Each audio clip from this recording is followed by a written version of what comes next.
Hello, welcome everyone to the first lesson of the topic 3 on sustainability of water management in the agri-food sector. In this first lesson, we will make an introduction to the water cycle. The objective of this first lesson of topic 3 is to show the available water sources, both potable and in principle non-potable, introduce the water cycle listing the processes involved in its transport and storage throughout the planet, and finally offer a perspective on the uses of water and the activities with the highest consumption within the economic sectors, highlighting the characteristics of the agri-food sector. Water is abundant substance on the surface of the earth. Despite the increase in the world population, the amount of water on the planet would be enough to satisfy human needs. However, water is not evenly distributed, so access to a sufficient amount of water of appropriate quality would be the real challenge. Speaking of regions, South America, Oceania, and Eastern Europe present the most abundant reserves of renewable resources per capita. Conversely, North Africa, South Africa, and the Middle East have the lowest reserves. It is also important to highlight that not only the quantity of available water is important, but also its quality. In this sense, the contamination of the sources represents a real risk that must be faced. Water is concentrated in the oceans, which contains around 97–98% of the total water on the planet. That is, 97 or 98% of the planet's water is salty. Only 2.5% of the water can be considered fresh water. But it is that only 0.8% is in liquid form.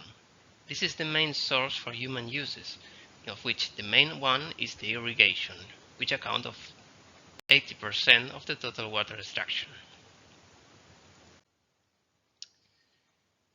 On the total fresh water, most is retained in glaciers and ice caps. About a third of found forming part of groundwater and aquifers.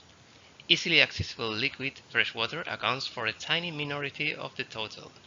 Therefore, the most common sources for agricultural irrigation represent only 30% of the total fresh water and barely 0.24% of the total water present on the planet.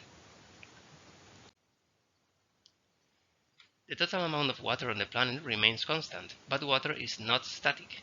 The masses of water are continuously transformed and transported within a closed cycle known as hydrological cycle or water cycle. The process and transports that are included in this cycle are evaporation, condensation, precipitation, infiltration, runoff, and evapotranspiration.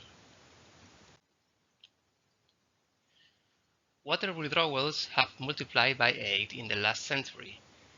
Consumption accelerated in the 1960s, coinciding with the Green Revolution, in which the irrigated crop area increased. This continued increase has led to the need to consider unconventional sources, such as reclaimed water, in order to meet demand while protecting conventional sources from overexploitation. The use of alternative resources is more urgent in locations with greater risk of drought or water stress. Water stress is located in the Mediterranean basin and the Middle East. The situation will be accentuated due to the changes in precipitation patterns caused by climate change.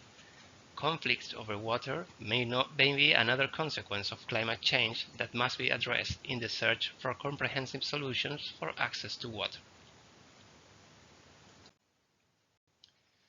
Most countries devote 60% or more of their water withdrawals to agriculture. Many of these countries, with large proportions of their resources devoted to irrigation, suffer from water stress. Therefore, these countries are more exposed to problems of food insecurity. The percentage of water destined for industrial uses is correlated with the wealth of the regions.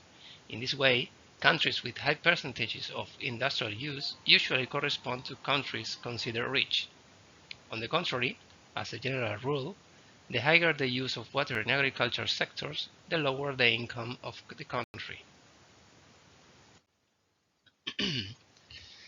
Domestic and urban use is usually the least important in high-income countries. However, regions with lower income and/or fewer available resources have higher percentages allocated to these uses.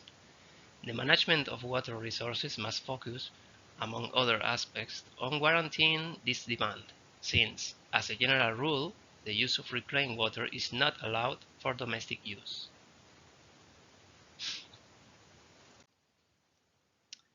Finally, the main take-home ideas of these lessons are summarized in these slides.